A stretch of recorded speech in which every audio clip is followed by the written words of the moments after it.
There you go. I'm like, have myself on mute. Anyways, heal up iGoat family and everybody that's here that's new. This is iGoat chat.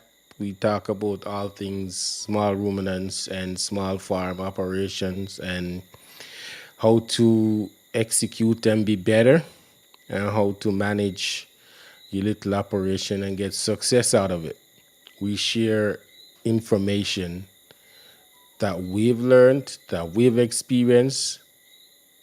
We share it with you guys. Share it with our iGoat family. So if you're new to this, that's what this is about. Remember to share the link with people that you think may benefit from this information. And welcome. So I see Howard is here, Mr. Brian is here, um, Jeffrey. Who else is here? If you are here, Gigi Goat Galore, welcome again. These people are regular supporters and we give thanks. Yeah? Are you hearing me twice?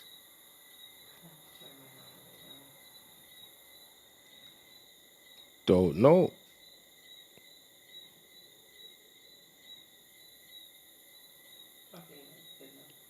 Good to go? All right. Hanif, big up.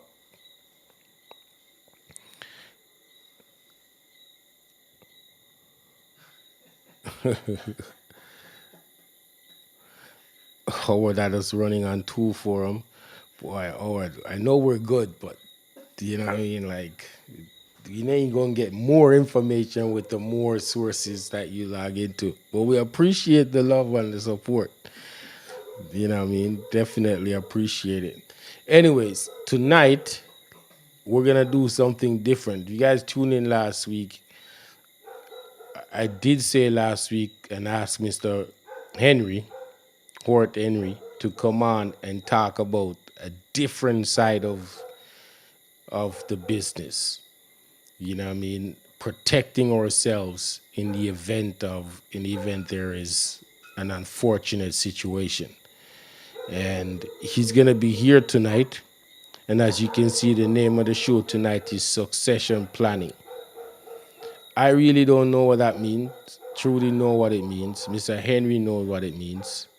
But I assume it means if something happened to me, truly live happily ever after. And if something happened to Trudy, then I just suffer for the rest of my life. Um, Something like that, right? So we're gonna introduce Mr. Henry. And if you guys don't know who Mr. Henry is, Mr. Henry is a serial entrepreneur. We met him through goat business, but when we met him, we knew he was doing chicken, and he got into goat, and then shortly after that, he was doing water, and then next thing we know, he sent us some information on insurance, and then lately he's doing seasoning, and then at Denby he launched value-added product from goat meat products. So the man is on in everything. You know what I mean? Like farmer, financials, everything. So we're excited to talk to him. We talk to him a lot, as counterparts in this sector. So I'm excited to hear him tell us all that stuff that I know nothing about. And I'm happy that he agreed to come and share it with us because sometimes, we do these shows and this is not very sexy and whatever, but it's vital information that we should have knowing the business we're in. So here we go. Mr. Henry, Yes, yes, big up, big up. Welcome, uh, everybody. what's going on? So take this time, first 5 minutes, whatever you want, to tell the people about yourself, what you do, and how what you're about to present to us tonight affects them. All Okay. right. Well, I'm a goat farmer at heart. I own and operate HMH Farms, which the primary product is goat, and we also do eggs. We used to do chickens, we used to have cows, but we did some pivoting, because of COVID and also being exposed to other areas of the farming, and we decided to get into the goat business. I'm also a financial advisor with Sagicor, the Holborn branch. I've been with them for the past 5 years. MDRT recipient. I'm also a own and operator of a water store, hydration H2O hydration water store. We're also adding a smoothie and a health bar to it as well, in the process of sorting that out now. I'm also part owner of JA Blends and Spices, which is a joint venture between my sister and I.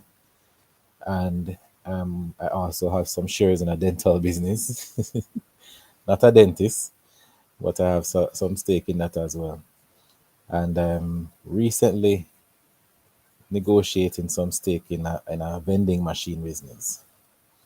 So, as Ray said, I'm probably what you'd consider a serial entrepreneur or entrepreneur by heart. The goal is really to create multiple sources of income for financial security and financial freedom. It's not to work hard for the rest of your life and don't enjoy the fruits of your labor. You want to put yourself in a position where you can create passive income so that you can enjoy the time that you have here with us. All right. First question from me. I'm sorry to interrupt, but can you explain what passive income is for the people here that's not familiar with it, or they've heard of it but don't exactly understand how passive income work? Okay. All right. So, pretty much there are four ways you can earn, right? There's a thing that they call the cash flow quadrant, where just picture like a box and you part it in four. On one side, you have E and S, E at the top, S at the bottom. On the other side, you have B and I. Now, we earn from each of these quadrants, right? E stands for being employed, working for somebody like a 9 to 5. Stands for being self employed, where you pretty much create a job for yourself, like a doctor or a dentist. And then B is the business owner, and I is the investor on the right side of the quadrant. What passive income is being able to earn, if it's even a dollar, without having to physically do something every day while you earn. Like people would say, it's earning while you sleep, Yeah. right? In layman terms. So the goal is to get to the right side of the quadrant, which is the B and the I, because the investor invests in the business, and the businessman hires the S, which is the specialist or the self-employed person as a consultant or whatever. And then the consultant or the self-employed person employs the employee. So the ESB works for the I. You want to become an investor, or you want to have a business and create systems where it operates without you being there. So let's apply it back, let's tie it back into the goat business. So you find now that you have a herd of maybe say 50 does and three service rams. But every morning you have to get up, you have to feed them, you have to make sure you're there doing kidding season, you have to milk them if you're even having a milk operation. You're the one slaughtering the goats, you're the one doing the cuts, you're the one preparing the meat, packaging, then distributing, then collecting. So you're head cook and bottle washer. Yeah. You pretty much just created a job for yourself. Word. That's what's going on over here. That's pretty much what happened. Now you move through the different phases, you don't just jump straight to I and B right away. So you have to, you start out, working either in a business or in your own business, and then you move to the different stage of being self-employed. But the goal now is to create systems. So you said to yourself, all right, instead of me getting up every morning to start up the farm and do all these stuff, let me employ somebody to do that. So now you're replacing certain tasks and you're delegating these roles to somebody else. Then you employ somebody to feed the goats, you employ a butcher to kill the goats, you employ somebody to do the packaging, and then you have a distribution driver. So now you've created all these wheels and you fill all these gaps in your organization. So if you decide to sit home tomorrow and not do anything, your business is running without you, like an oiled machine. Yep. So some people will say, well, to employ somebody costs, to pay the butcher costs, to have the driver costs. And when you put a dollar value on all of those price tags, let's say it's $10 each, that's $30 an expense to your company. But then ask yourself, what's the value of your time? That's the number one question. You know what I mean? And then when you have freed up your time for that task in the day, you should now spend your time on more high value stuff, which is going to bring you greater rewards. Yep. So the person who is feeding the goat can't go and negotiate with Price Smart or Progressive. The delivery driver just go and drop it off because him say, boss said it must drop off here. The butcher just go and kill and collect per head.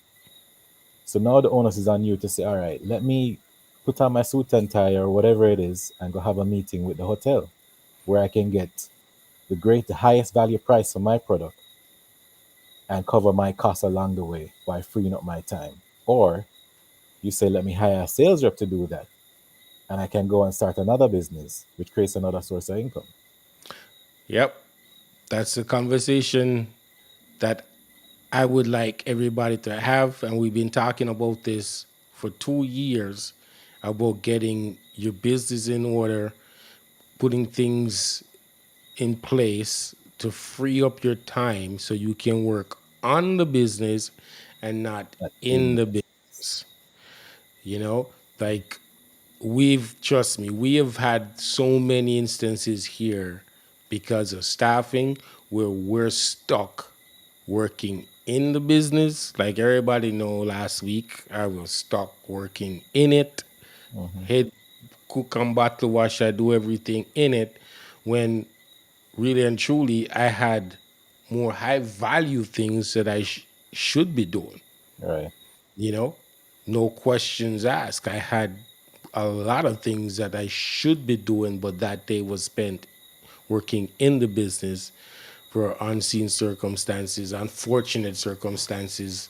We didn't have people here. Mm. But I agree, and I want you to continue to explore that part of the conversation so people here understand how you grow from starting a little goat farm, putting the systems in place, scaling it to where now the only people what you do is work on it, finding outlets, finding other ways of benefiting from the operation instead of being in the operation. Right. So it starts with having goals first, Ray. So from day one, you decide to go into goat farming. You need to have a plan, right? You can't just jump in it because you see iGoat, Cobra Ranch doing it or HMH Farm doing it and it looks cool and you see all these pretty goats. So you have to start out and write out a plan and say, all right, what do I want to achieve? Am I doing a meat operation, a milk operation, a hybrid operation, a genetics operation, or a hybrid of all three? Now, when you iron out your goals and your plan as to what you want to achieve, you create a business plan, right? Yeah, And I think what intimidates most people is that they think that its business plan is this high-end professional document that's true. created by all these professionals, and you don't know how to do that. But a business plan just has some basic parts in it that you just need to use as a guide. Your objective. Why are you doing this? What are the goals you want to achieve? What are your core values, which are the things you're going to be guided by? So when all the distractions come in, these are your core values or your core business processes or your service that you offer that doesn't have you all over the place. What products and services you're going to offer, what prices you're going to do it at. And you can just start there. and then build out from there to the other detailed aspects like market analysis and SWOT analysis and all that. You don't necessarily need that, heavy stuff in the initial stages. You just need a small roadmap to know where you're going. Now, once you write that out and you say, all right, I need one service ram and I need 3 or 4 females because I need X amount of kids each year. And X amount of kids is going to give me X amount of money. And you start to plan your numbers from there, right? Now, as the operation grow, so you start out working in your business because you don't have the numbers yet, and you have Yeah. to be doing everything. But as the operation grow, you say, all right, for me to hire Mr. Henry to come in and feed these animals and pay him $10 every month, I need to earn X. So I need to scale my operation to this level, right? So that I can pay him and cover whatever expenses. And you work towards that goal. You set these little goals and you work towards that goal. And as you notch these goals off or these little check marks off, you take time to scale. Now, one of the things that I do is that I draw out my full organization chart. So I have my board of directors who I report into. I have my position there. I have my farm manager. I have my farm supervisor. I have my driver. I have the farm hands. I have my butcher. So when you look at my thing, you're seeing this big enterprise operation or organization chart, right? But it doesn't necessarily mean that I have people in these roles, but I know these are the roles that need to be filled. Phil. Yep. You know what I mean? So you have to know where you're going and what you want to achieve so that as you go along and you find the right candidate or the right person to fill these roles and you do that. Then you also have to stress test your process. So if you're used to being at the farm 7 days a week, cut it down to six. See what missing a day will be like. See what missing 2 days will be like. Some stuff may go wrong. Now you know when you go back in, you need to fix this, and then you stress test it again to see how it operates without you being there for 2 3 days or a day. There's a saying that some people used to say that, boy, absentee farming don't work. You can't have your farmer in your farm or in a day or whatever it is. Yeah, we were told that straight Yeah, up when we started, you which know, part of it is true, but but but but it I'll you can't take it continue. you Yeah. can't take it literal. Yeah. You know what I mean? So as much as I might not be on my farm every day, when I'm at the office, my laptop is up and the cameras are up. So I'm seeing everything that's going on. Hmm. You know what I mean? As if I was there. As a matter of fact, I'm seeing more through the cameras than me being there. It's true. You know what I mean? So I Because can once call, you're watching the cameras, you're paying closer attention to things than when you're actually on the farm. right, you're at one section of the farm. I Hmm. have a 4 acre operation. So if I'm at one section of the farm, I don't know what's going on the other side of the farm. Hmm. But with the cameras, I'm seeing everything. It gives me a more holistic approach to everything that's going on. So I can get on the phone and call somebody and say, "Oh, a goat is stuck in the hay bag over there," or a pipe running over that side, or check on that over there, or who is that at the gate. You know what I mean? So I Yeah, may not and we're physically be we're living in a time where technology give there. Right. us the ability to see things, or what I mean, monitor different aspects of the farm easier, Right. because you can automate things, or you can, as you say, cameras, watch cameras, you can put cameras in places that needs to be monitored on a regular basis, just to ensure that Mhm. the water tank is not leaking, Right. and come tomorrow you have no water. No water. Yeah. You know what I mean? Stuff like that you can put in place to ensure that you know what's going on and you can catch problems before it gets out of control. For us, we've been on a mission to create, what is it called, systems and procedures Right. manual. And the reason for that is so we can plug people in and have documentation of how their tasks supposed to be executed. Hmm. so that way it's consistent all around, Across the board, right? across the board. This is how we feed the animals. This is the procedure to take animals to pasture. This is how you set up the pasture. This is why we move animals every day. Everything is going to be explained in these procedure manuals. So that way everybody knows how we operate, how Right. things are done on the farm. It's Mhm. not what you learn from your grandfather. It's not what you learn at Case. It's what we do here at Cabra Ranch because our environment may be unique to what other, like unlike other places. We operate different. We do things a certain way for a specific reason. Mhm. So procedure manuals is our mission right now. Mhm. Code of conduct, we just finished that, and that's another important one. Like the big name for it is what is it called? Corporate, corporate. No man, when you put all of it together, What it's the corporate governance. corporate governance? Yeah. Corporate governance, that's what it's called. And you put all the pieces together to Right. manage the operation, then you establish corporate governance. Right. All right, continue, sir. Right. So when you do all those pieces together, like you say now, and you're testing it, you're creating these systems. You know, your standard operating procedure, your corporate governance, all these are systems that you're putting in place. And then you have to identify persons on your farm who show those skill sets or show that initiative or who are teachable, Yeah, right? And then you slowly push them in certain roles and push them in certain positions. What I find with my farm or some farms is that when you say, I employ um, Trudy to deal with the chickens and I employ Ray to deal with the goats, Trudy will never go in the goat pen and Ray ain't never going in the chicken coop because me get employed for deal with goat, so I stay over goat. Me get yeah, employed for deal with chicken, I stay with chicken. So you have to be careful with how you write these manuals too and how you communicate with the staff that you have and let them know that you're on the farm.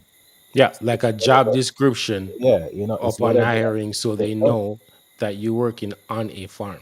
Right. You're not You just gonna. You're not. You're, the main thing for you is to your task to maybe cut grass or whatever it is, but you're working on a farm, working on a so farm. You there's have to be other flexible. tasks that you will have to help with, Right. but your main task Mhm. is XYZ.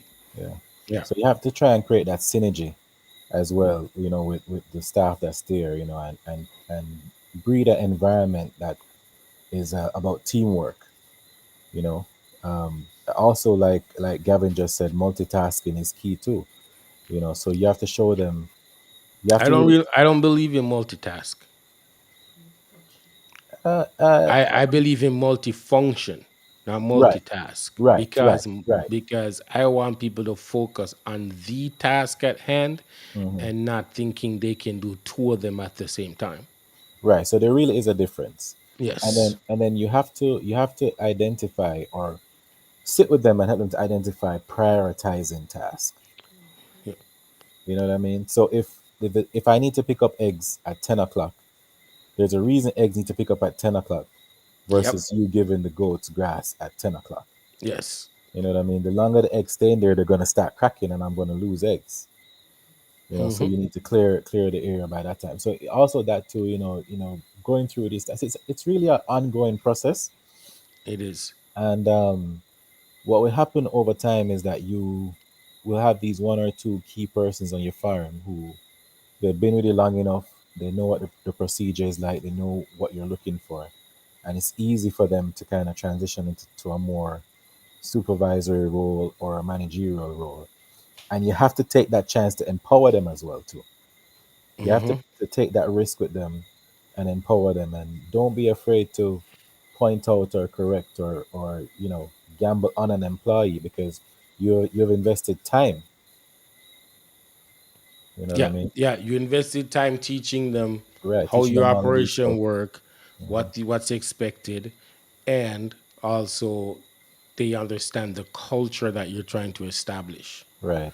So it's good to take chance on them Hmm. and give them an opportunity to prove themselves, Right. you know?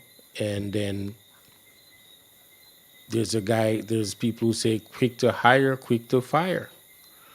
You know, what I mean, you can easily I think that promote someone, I think that but depends though. The but quick to don't do fire part. not do but do not get sentimental attachment to that person in a position when they really do not fit the position or not working out in the position, because Right. it could So be so detrimental. so it doesn't necessarily mean that you have to fire them. But If you you fire them from that position and right, put them in a different one. right, you reallocate them or you move them around the organization, because you would have, just Yeah, like you said, one of the most important investment a lot of employees do is culture training. yeah. When you have somebody who knows the culture of your business, knows the ins and outs and the operation, and you lose that person, and you bring in a fresh new staff member who don't know nothing about your culture and try to bring in their way and their style of doing things, it throws off the whole ecosystem of your operation.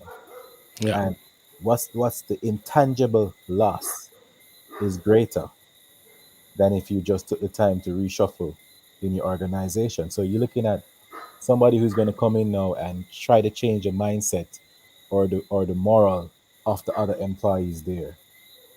You know what I mean? And that, Okay, so stick up in. Folks, I want you guys to get this straight. We're talking about good farms. We're talking about farming here. We're not talking about a corporate office. We're not talking about a bank.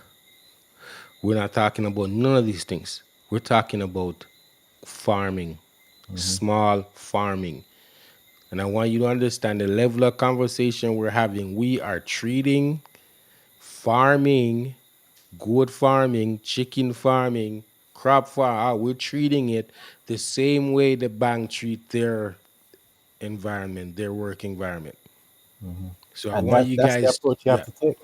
So I want you guys to digest this. This is the level that we're talking about. In order to be successful, we have to adopt the proper business procedures and business practices in order to succeed. You could only have 4 people working on the farm, but the principles remain the same Mhm. and you apply them. So I want you guys to understand this, that we're talking about what we do, farming. So we're gonna continue this conversation on that level. So whoever comes in and like, what are they talking about? This is a good thing. How come they might talk about hiring and promoting and training people? No. Yes, we are talking about this stuff, but in the context of exceeding and excelling and have success in the farm business outside of just how fat the goat look, how beautiful the goat look, how much goat they have. None of that. We're talking about managing operations. All right, go on. So one more question for you. Mhm. Once you put everything in place, right? And how do we create what I said before, a great corporate governance, knowing that you took the time to hire right, you have laid out job description, you have procedure manuals, and all the other stuff. Now you got to put it all together and create this amazing corporate governance. How do we achieve that? So one of the first things you have to understand, Ray, and everybody here, is that your business is your business. It's your goal, it's your dream, it's your vision, right? Everybody you employ and everybody you bring on board for your journey with you, you have to sell them on your vision and your goal and your dream. And in doing that, Once you can ignite that flame and that passion in them to believe in what they're doing, to want to come to work, to want to be a part of this prestigious organization or farm or however you classify yourself, then the rest, I'm not going to say the rest is easy, but now you're motivating everybody for the journey. So you've created the corporate governance, you've created all these roles, and you say, all right, Mr. Henry, this is your company shirt with your logo. You are now the manager or the milk lounge. Your important role every day is to make sure that five mothers are milk, we have 10 liters of milk, and this milk has to go to wherever it is to get pasteurized and is going to form condensed milk. And your task is very important. You know what I mean? And you have Yeah. that conversation with me, and then now when I leave feeling like I have a very important role to play in this organization. My tasks are very important. So whoever I'm managing in this in the milking lounge, I have to make sure that we're hitting our KPIs or key targets, and I'm delivering because I want the boss to be proud of my department, right? So you go through with these different segments of your business or your farm, and you motivate your staff, you get them on board, and then you that's what keep them motivated for the journey, Yeah. to play the role in all these different parts. And now when somebody mess up, it's not just, oh, bossy will come fix that. You take a little bit more pride in your job. You take a little bit more pride in keeping your area clean. You take a little bit more pride in, I got 4 liters of milk yesterday. I'm gonna try and get 4.5 today. You know what I mean? Yeah. And Understanding the operation, understanding what affects your production output mhm, and what needs to be adjusted so you can maximize. you can maximize, and then Yeah. showing them how each role Well, is key. yeah. Each part is key. So don't play your little part because you feel it's small. Everybody plays a key part in the organization, which trickles up to your governance, accountability. And then once you get that going, Mark, it's a continuous turning wheel. You're dealing with the human element, and there are external factors that affect everybody every day you know Well, so, great.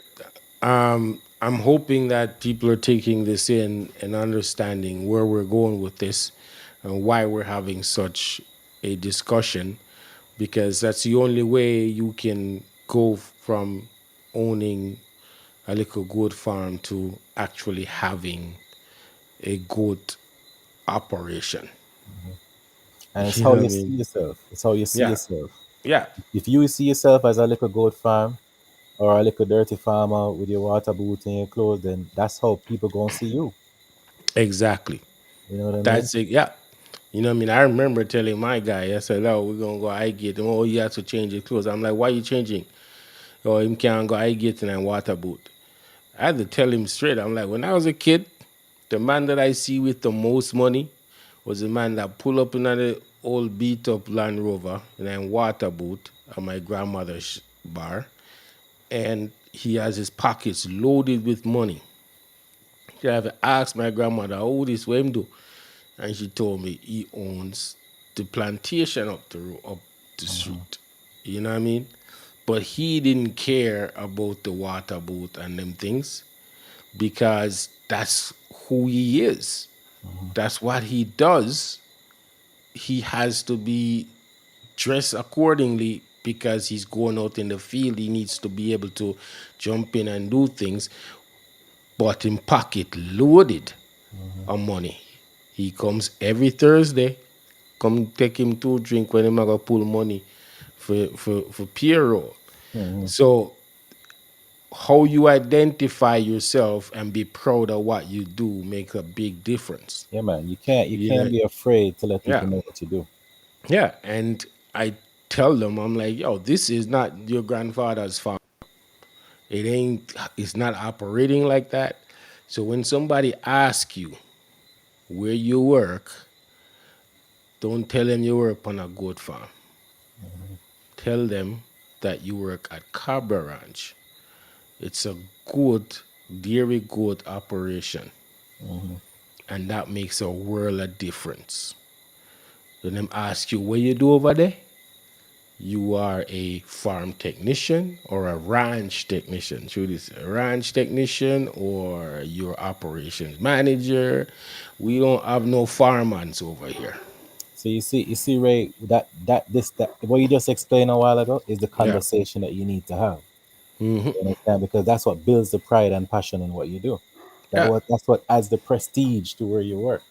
Yeah. Like we Um, don't have farm hands. Even when we're doing procedure manuals or job descriptions, it doesn't say farm hand. It doesn't know.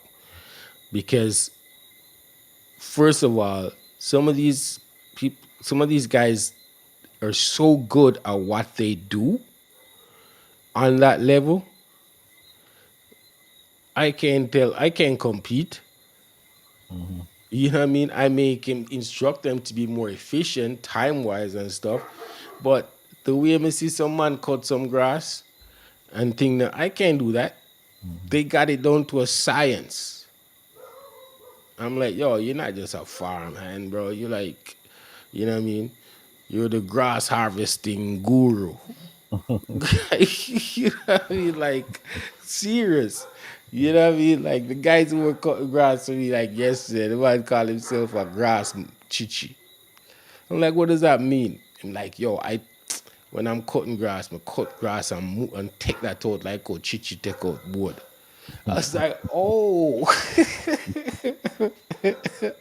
I'm like, okay, I get it. But you know what I mean? Like, he's so good at it.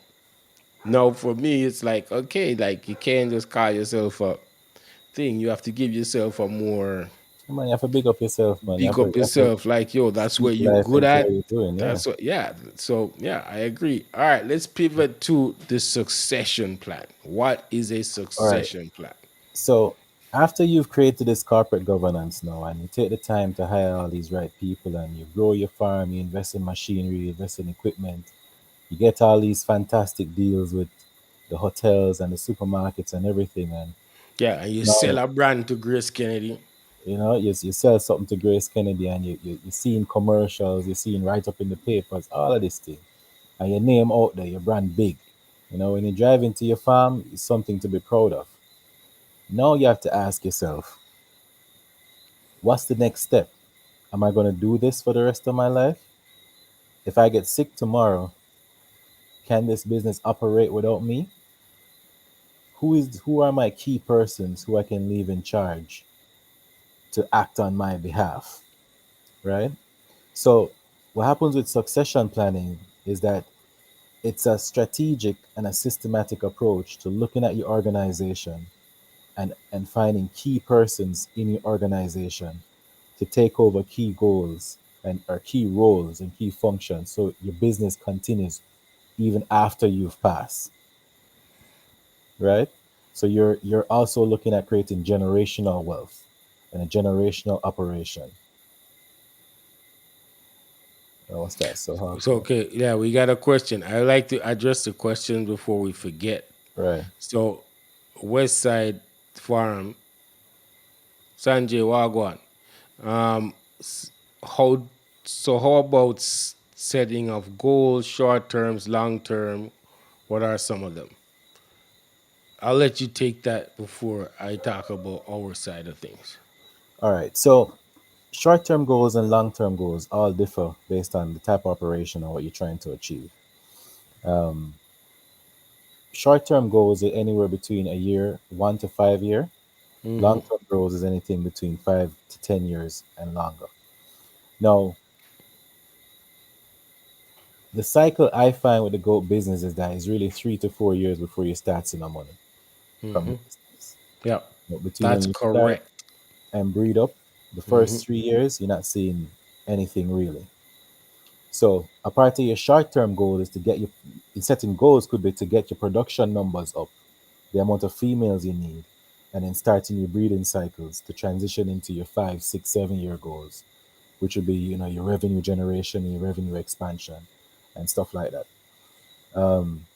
Repeat that. Okay. So what I was saying, Sanjay, is that with the goat business, there's usually a 3 to 4 year cycle before you start to see any money from the business. So in setting your short term goals and long term goals, you're looking a year to 5 year for short term and 5 years to 10 years to long term and probably even longer. So each goal would differ based on what you want to achieve, what your how you envision your operation and what you want to achieve from your operation. So if in starting up, some of the short term goals you should have is getting your production numbers up, the amount of females or the amount of dairy goats you need if you're going into milk, or the amount of meat goats, so that in that first 3 year to 4 year cycle, you're achieving those short term goals of reaching your target numbers. This now will transition into your longer term goals, which is your revenue generation and your revenue retention. So when you start to make money, you would have started maybe in the year one with 7 females. Then those 7 females would turn to 14. And then the 14 would turn to 28 by year three. And at 28 now would turn to 56 kids producing. Maybe you have a 50-50 ratio between male and female to transition into further production. So the question you ask about setting short and long term goals, I can't speak specific to your goals. Those are the ones that you have to have, but you have to tailor them into the time frame. A year to 5 years and 5 to 10 years to achieve what you need to achieve. So the goals will differ based on what you want to achieve in your operation and also what you can afford. Affordability is also a part of the whole thing too. Did that help you, Sanjay?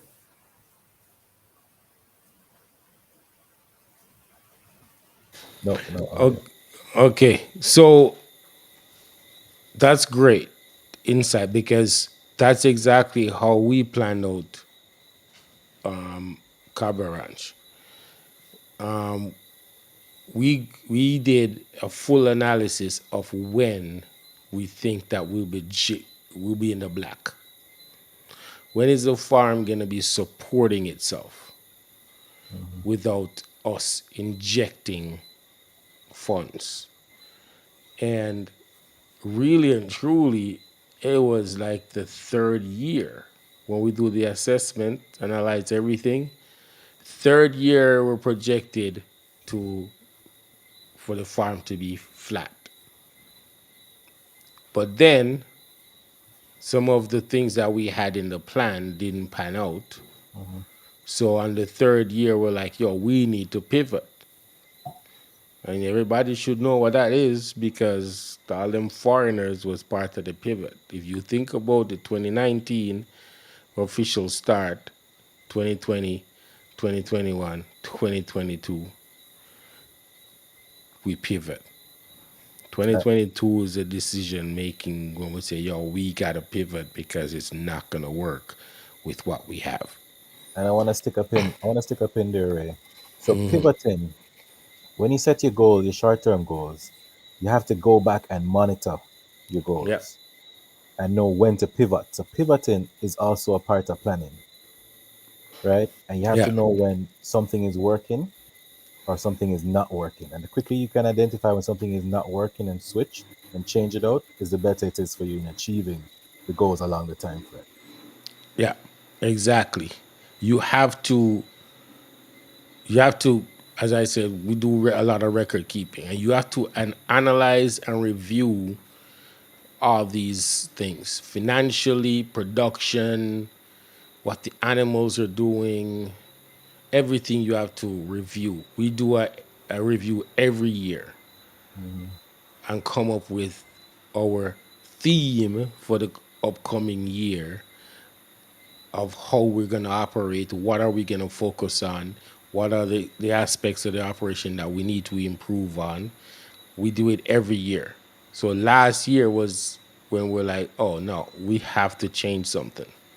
Hmm. When because we were milking for 2 years and didn't see the production based on the resources that were going in. So then we had to pivot. Okay, so let's get back to the succession. Right. So once you've gone through now and you've identified these persons on your farm, and sometimes it may not even be anybody on your farm. It could be a business partner. It could be somebody external who you can hire, who will have the same goals or the same dreams or vision aligned with what you want to achieve, and you can bring in that person, um, and say, all right, well, this is my operation. We've moved from this strength to this strength. This is what I desire or where I'd like to see it in the next 15 to 20 years. Yeah. How can you contribute to this journey? How can you ensure that these goals, and there will be continuity of operation, revenue generation, staff retention, business retention, client relation, all of that thing will still be there. And these are real conversations you have to have with either your staff, family members, investors, partners, and make conscious decisions, because a lot of times you're married to somebody, the husband dies, the wife automatically comes in the business, but she knows nothing about the business. And then she wants to either switch things up how she sees fit, and it causes a big problem.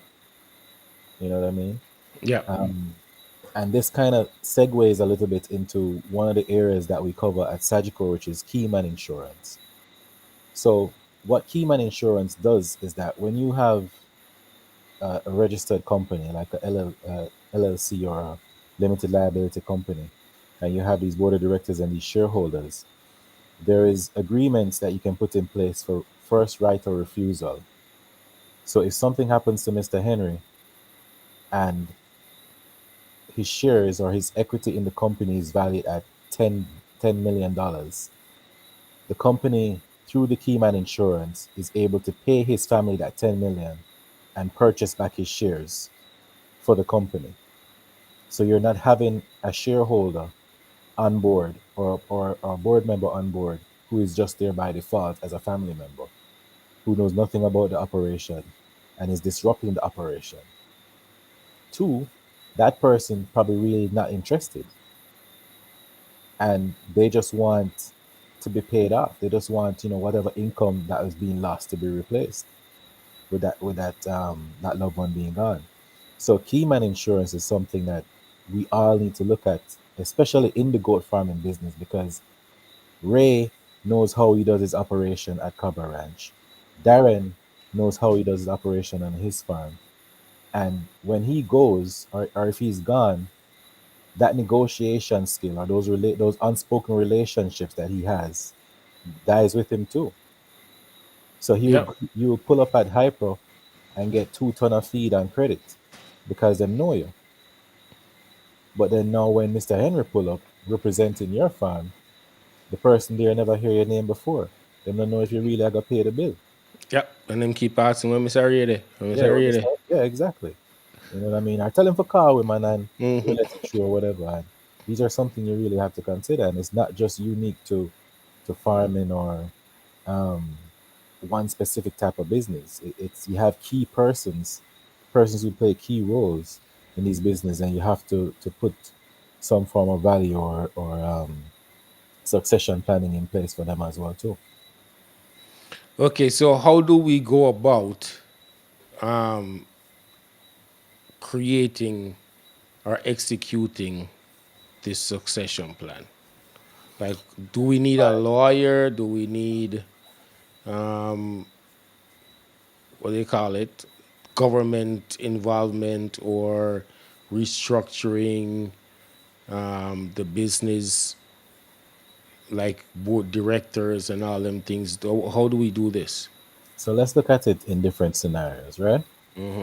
Let's say Cobber Ranch has Mr. Henry. I'm Ray's little son. I'm 15 years old, and every day Daddy get up and go to the farm, and I sit down on the computer at home every day, not interested in what's going on at the farm. Now, one way of starting to plant that seed is to take that son with you to the farm every day. Teach him about the business. Explain to him the importance of how this farm contribute to the computer and playing games and the internet bill that's paid, and teaching him these little life lessons, of becoming a man or becoming a woman, just growing up in life. soon get to that question, Lincoln. Right? So you try to groom them from early, carry them around, teach them in the business. And if you look at some of these international operations, it's the whole family that operates in the farm. From the little 5-year-old son have on him little cowboy hat and in boots, right up to the grandmother milking the goats. It's a whole family in the business, so that you hear about generational. This farm has been in our family for 6 generations, right? So you pass it down from father to son or father to daughter or mother to son or mother to daughter. That's one way of doing succession planning.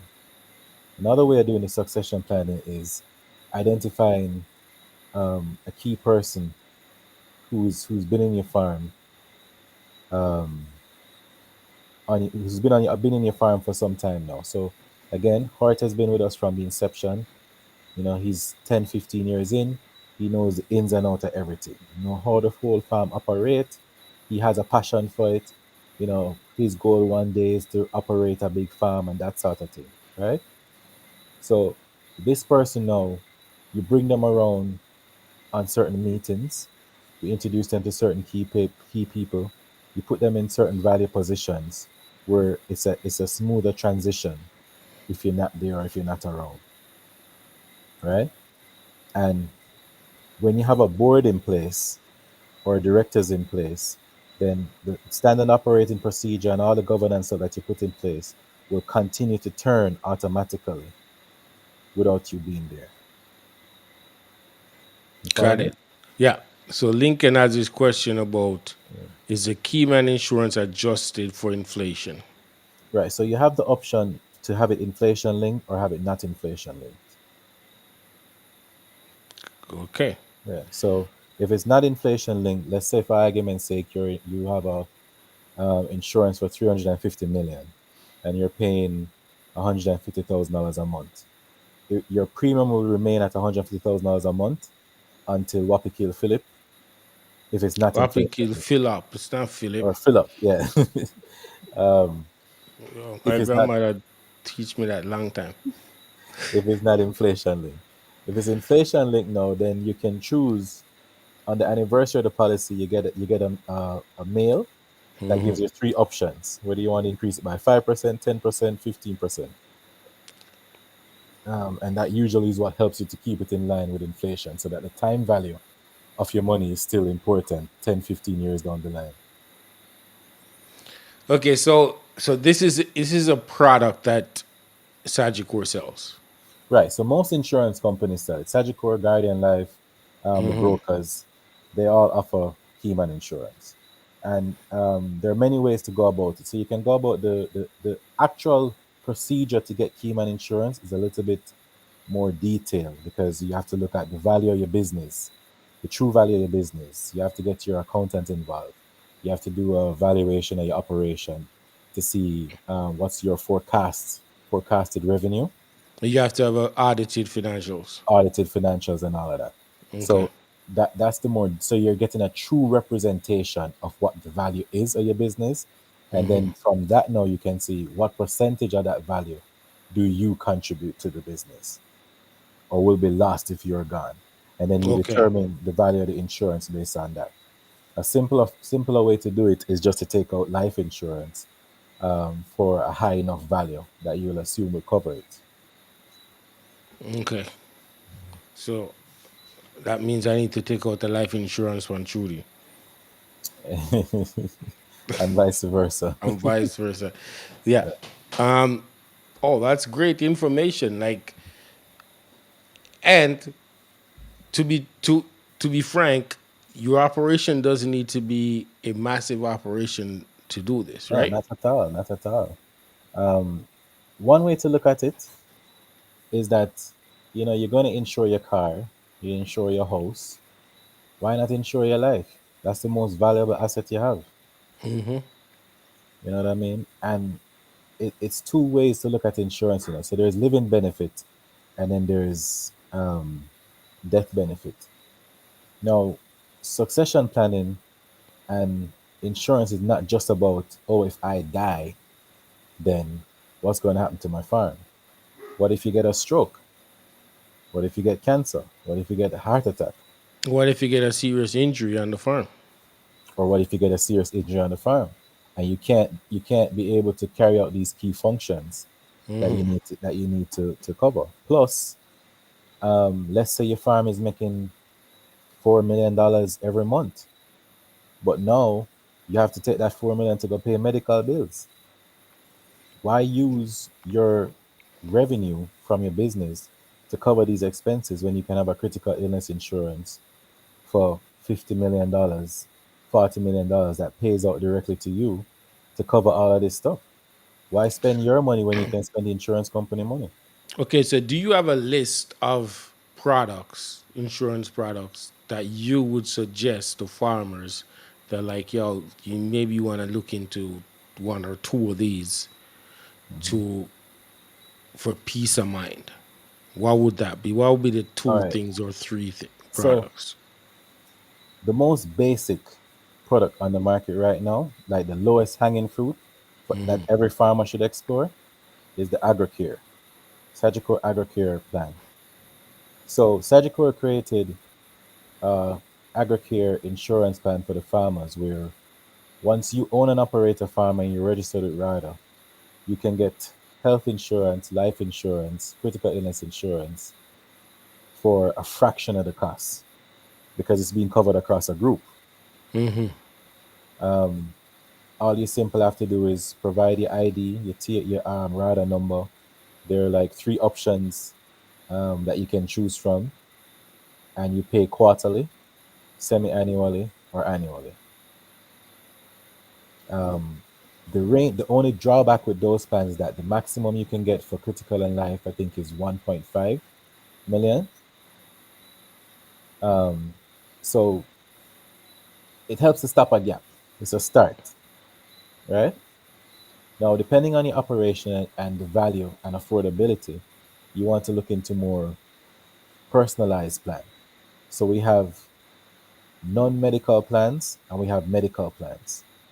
Non-medical plans are plans that you don't have to show any form of medical insurability.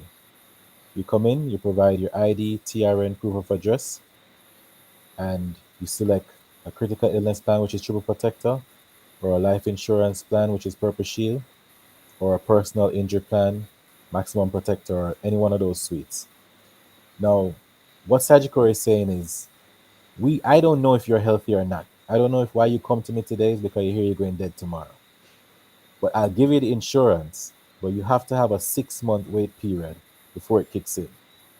So show Okay. me that you can live for 6 months, and then your plan is in force. So what if a taxi man run off I road with you? Then unfortunately all your premium is refunded, right?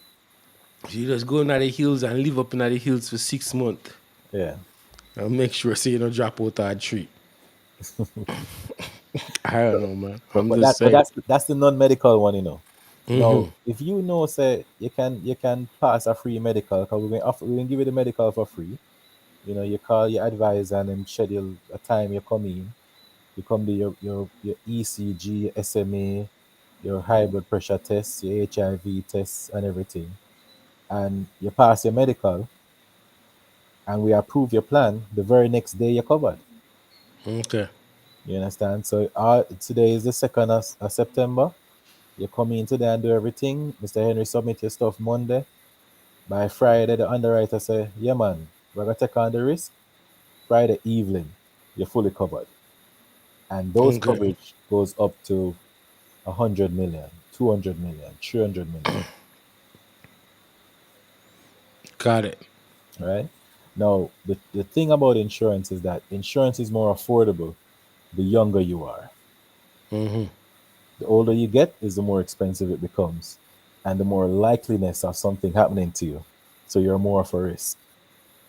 So my policy and your policy won't be the same because you may have hypertension.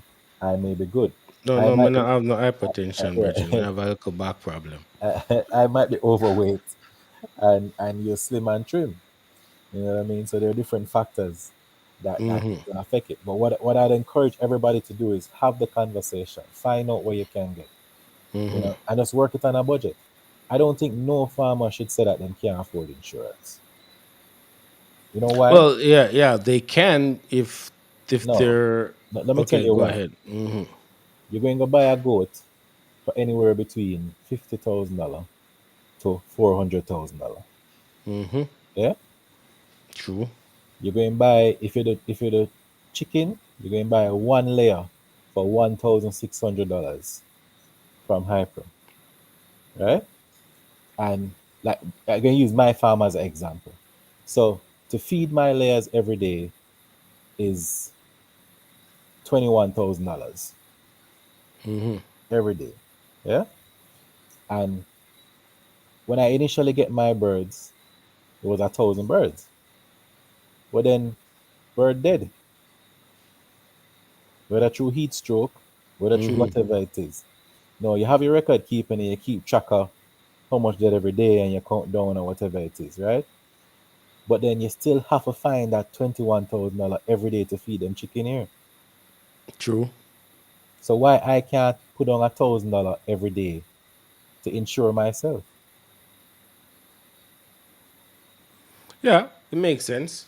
You know what I mean? Why I can't put on $500 every day to insure myself? To put in even more perspective, you're going to go buy a patty, which is like $300 for a patty. If you work out the maths in a way and you say three bills times five, which is 15, times four, which is $6,000 a month, that's buying one patty every day. Yeah. That same $6,000 a month can give you $4 million worth of insurance. Yeah, like two party. Me alone eat two party all the time when I buy party. So Yeah, that pay yeah. for me insurance, right? So, but I know every day me eat party still. But No, but you know, if you see, the if thing me is dey that, on a road that they go to thing, cause me know me I get. right. But the thing is that we Yeah. spend we spend on what we find important or what we put value on, and you need to look at you. You create this business. You have a value and importance to your loved ones. You also want to create generational wealth. Yeah.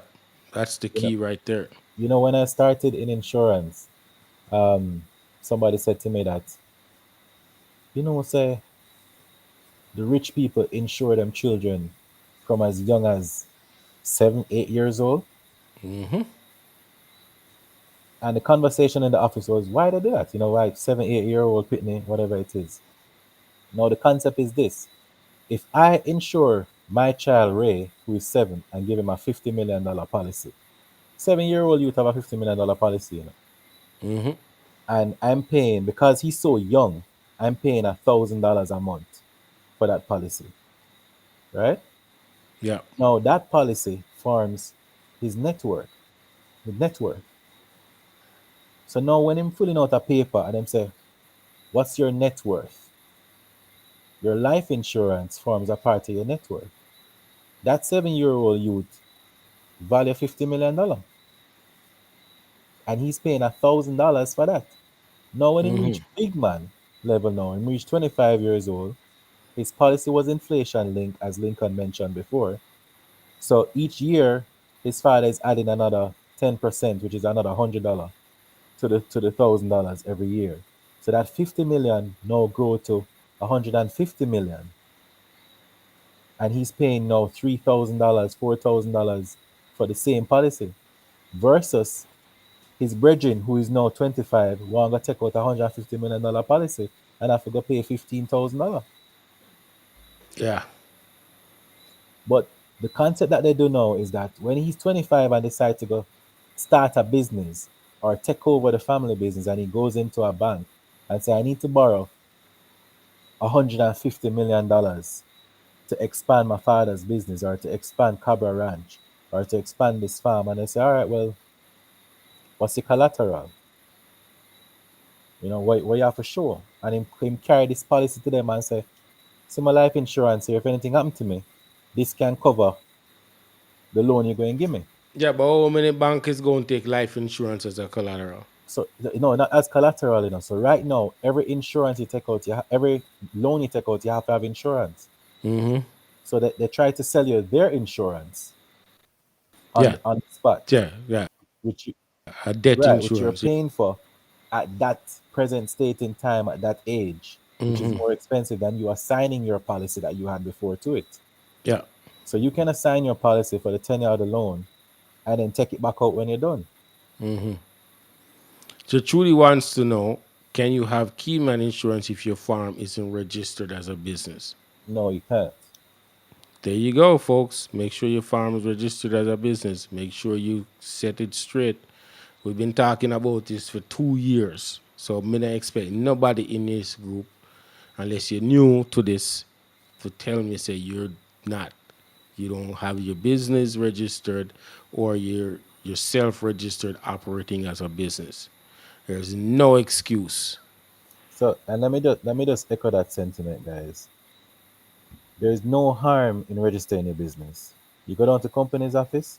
It's $3,500 to do it as a sole trader to start out, and I think $24,000 to do it as a limited liability, so you can protect yourself and have layers and have shares and all of these things to bring in people, right?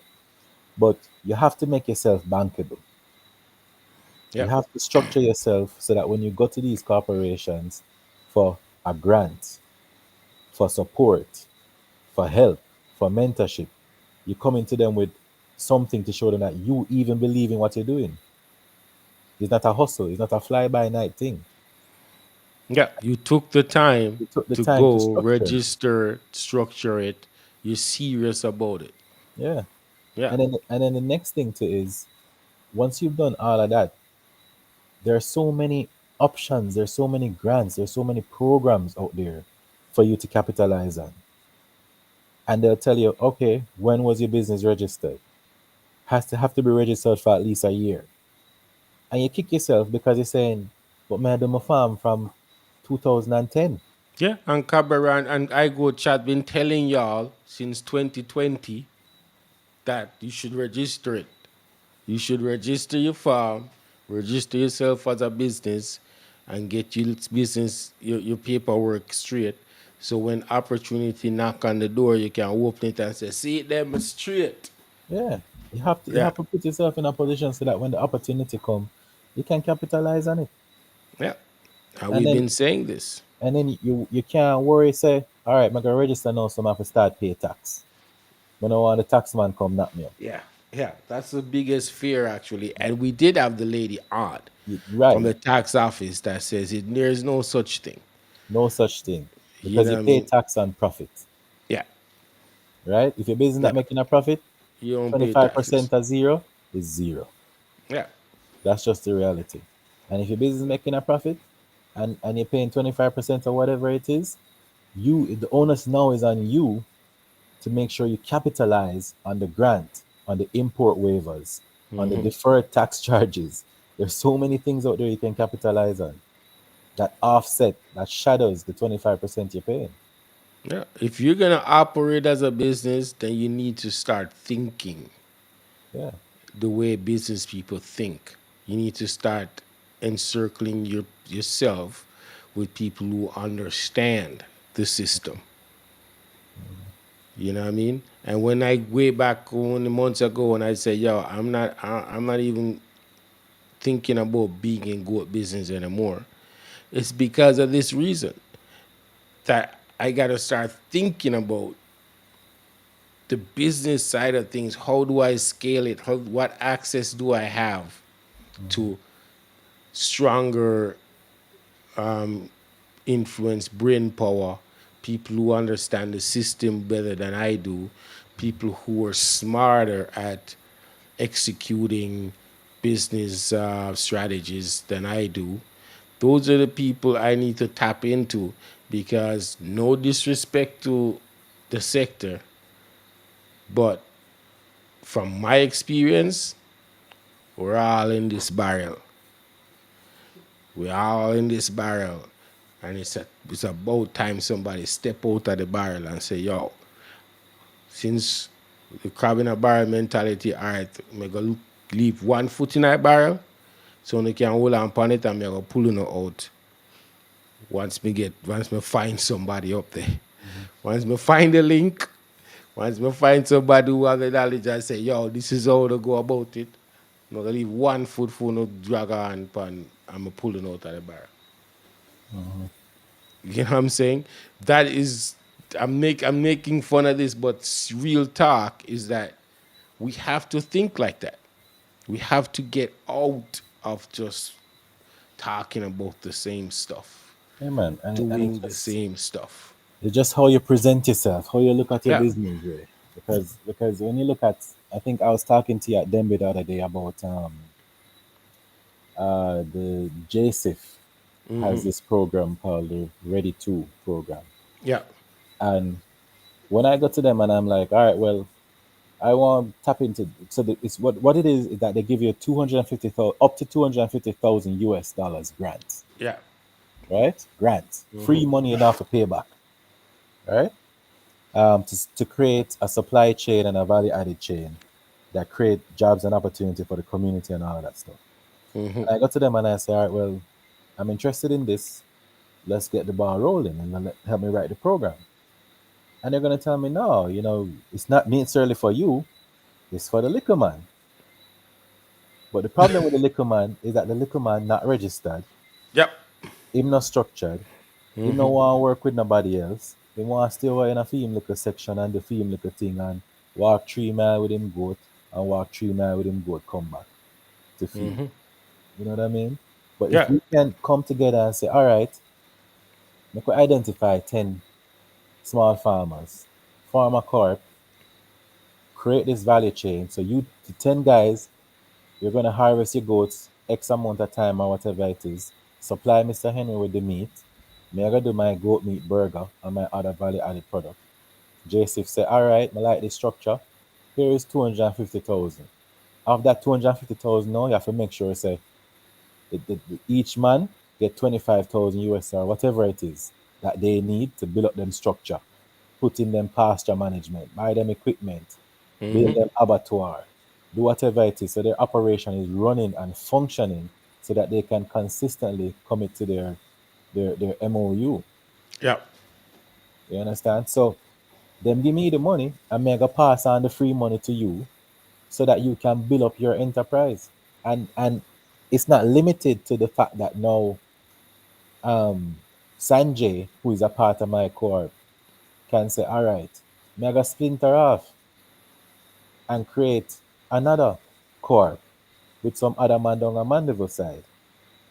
And the next man can splinter off and create and then what you have now is a whole chain supply coming up and it helps the whole sector. Yeah. And these grants, people be blown away at the different level of requirements. Like there's grants out there that if you make less than 15 million in revenue, it's there for you. And it goes up to 100 million in revenue. Hmm. So there's different tiers of these grants out there, like from 0 to 10 or 15 million dollars. If you're in that range, you qualify to apply. You know what I mean? You just have to have the necessary documentation for them to consider you. Yeah. But keep in mind that it's not one, two, three. You know what I mean? It's not It's like really that. not one, You two, three. you have to have everything in order, and you have to do a solid business plan to let them know that what you're talking about, what you're suggesting, what you're proposing It's viable. is viable. Hmm. You know what I mean? And you have to just keep trying Hmm. because it's there. The money is there. Like it's the Ready to program is there, but it has to be a collective. Right, it has to be a collective. Yeah, one person can apply for it. It has to be a collective. So you guys should look into it. And You know. trust me, guys, it may seem tedious, but at the end of the day, who going to give you $5 million, $3 million, $2 million just so? And So all they're saying, Gigi Goat Geller is asking who is responsible. How do you know about this? The Development Bank of Jamaica. yeah. So the Development Bank of Jamaica is the key, one Yeah. of the main development groups that help with these grants and programs. JSIF is the next one. IBD is another one.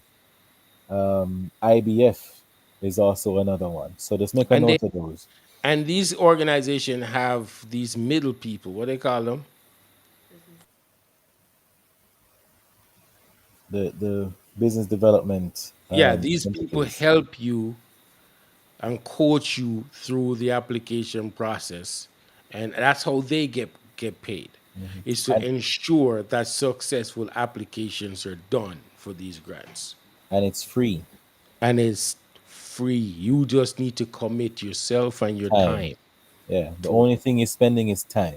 Yeah, And if you have an open mind approach to it, yeah, if you don't get the grant the first time around, yeah. Try again. but no, you would have gone through the process and structure your business. Oh yeah, that's the plus. That's the That's major plus that's the right major there. plus. Just going through it and figuring out. Oh my God, they need X Y Z. I don't have that. Oh, I got to go get that. By Right. the time you're done doing the application, whether the application is successful or not, your business is in order. Because when the things they ask you for, you're gonna have to get them. Yeah. And by the time you do the application, all of a sudden your business is in order. You're And there learning a yeah. lot from just doing the application.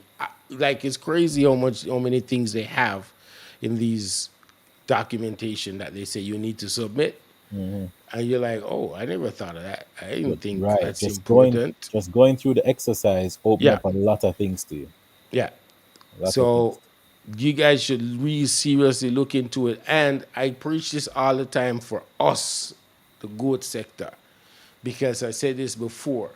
As a collective, the more people we have active and showing success, the bigger our voice will be. Right. You know what I'm saying? And when the louder and bigger your voice is, the more people in power or people with decision making capabilities will listen. And we're moving in the right direction. If you guys take stock of Demby, you know we're moving in the right direction. I just need more people to take it seriously as a business. That is the key. That is the key. And the man them were out there and I make the whole of money. They not tell you. I mean I got to be straight. Them not tell you this. What we're talking about tonight, they're not telling you this. Because you got to remember, some of these people that are in the goat sector already have successful businesses outside of the goat sector. And they already know this. They already know all this stuff. But they don't tell you. They don't tell you. Yep. So we're sharing it and we're telling you all go about it, get your business in order, be open minded, go to the Development of Jamaica website, see if there's anything there that fits what you're trying to do, and just say, what the heck? And call them Call because them. they have program officers who their job is to help you. Yeah, That's their job. Then why you call them? Because every year you hear about funds and grants available, but the take up is so small. yeah. They looking for success stories. Hmm. They want people to apply, get it, and have success. Because trust me, they will ride your coattail right to the bank. If you're successful, they will not leave you alone.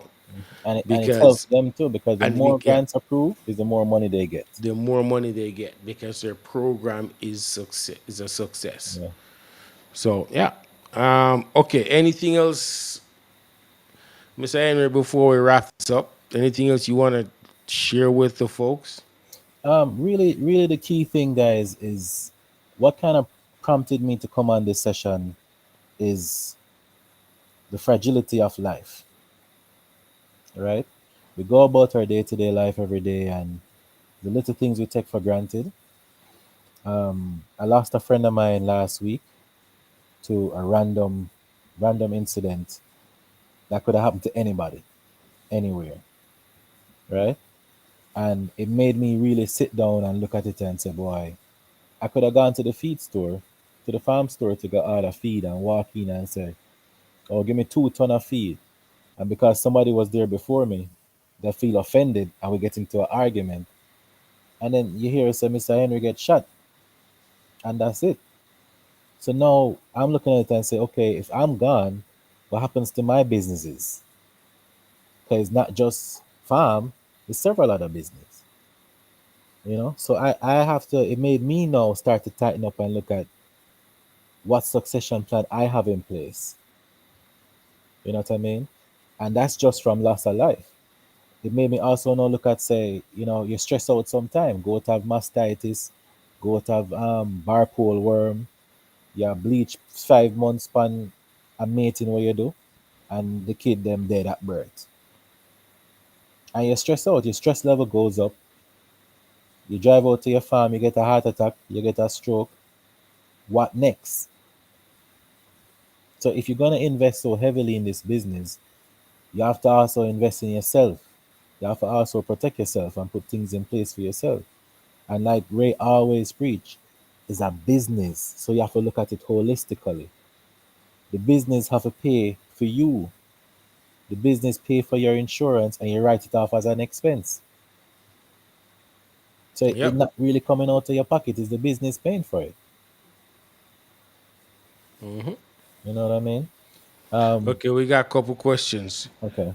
Can we GG insure says, our goats? can't we insure our goats and business assets individually?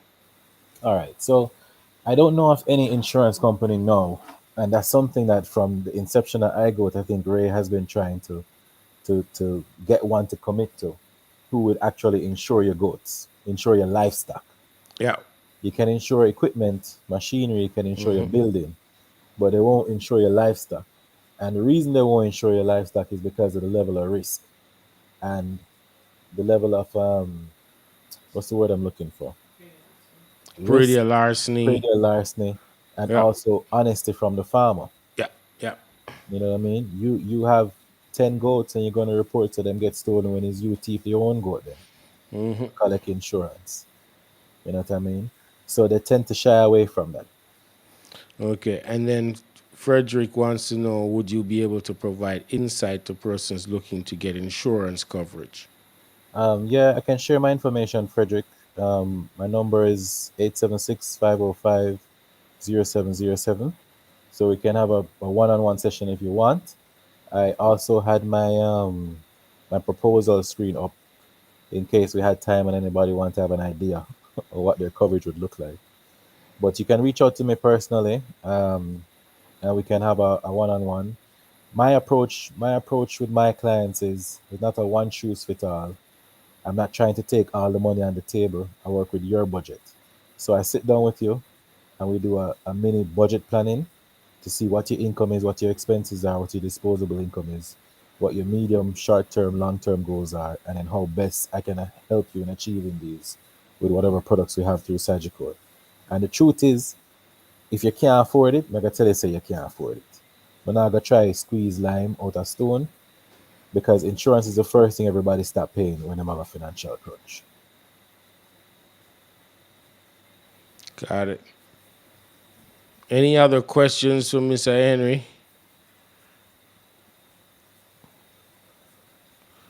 And before you leave, Mr. Henry, let's give us a little quick update on the goat meat The thing. burger.